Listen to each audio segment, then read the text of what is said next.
Hey guys, it's Mark J. Schmidt here with Gloria's Asco Realtors and MoveMeMark.com.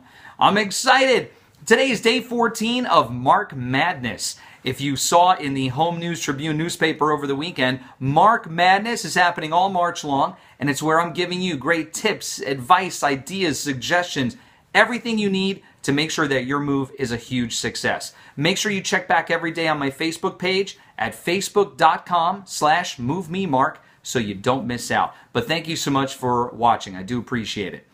Today I want to talk to you about something kind of special. A lot of people, when they're buying a home, they understand they got to find that dream home of theirs. That's what they're going to do. When they're selling a home, they understand they got to find that dream buyer, that perfect buyer who's going to buy their home.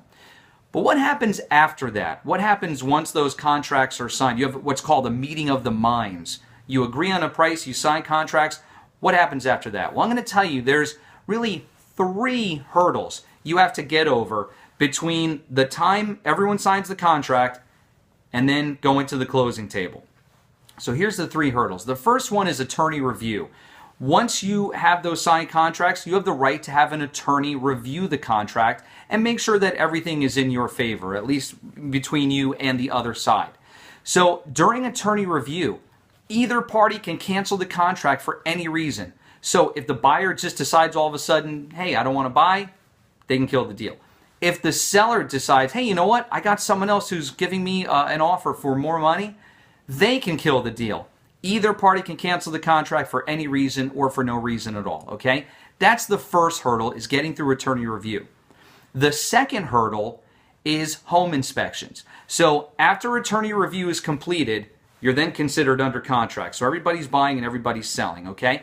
When you're under contract, just a little aside here, if you're under contract, once you're under contract, if the seller gets a higher offer from someone else, it doesn't matter, because you're under contract. You now have a legally binding contract with that seller. They cannot sell to someone else. And likewise, the buyer just can't walk away at that point. All right, so the second part is home inspections. The buyer has the right to have home inspections. And at the end of it, if some things have come up, they can ask the seller to make repairs or issue a credit for those repairs at the closing. Now, the seller is under no obligation to make any repairs, and the buyer at that point is under no obligation to buy the house. So the seller doesn't have to fix, the buyer doesn't have to buy. So that's your second hurdle, getting past that, because deals fall apart over home inspection issues. If a buyer asks for something and the seller says no, buyer can walk away. So that's your second hurdle, home inspection issues. Your third one is with the mortgage commitment. So when you have a contract, part of the contract calls for something called the mortgage contingency clause. That's the date by which the buyer has to have their mortgage commitment. If the buyer does not have their mortgage commitment by that date, then either party can cancel the contract. Now, sometimes in a contract, there's automatic extensions of the mortgage contingency clause date. Sometimes they extend for like 7 days or what have you.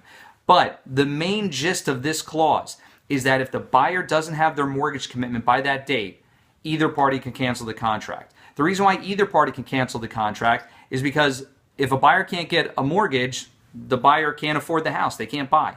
And if the seller sees that the buyer can't get the mortgage, they have the right to kill the deal, put the house back on the market, and try to find a buyer who can get a mortgage. So those are your 3 big hurdles: attorney review, home inspections, and the mortgage contingency clause. If you have any questions on this, please feel free to give me a call anytime. You can reach me at 908-705-5110. But I appreciate you taking some time to watch, and I'll talk to you soon. Bye-bye.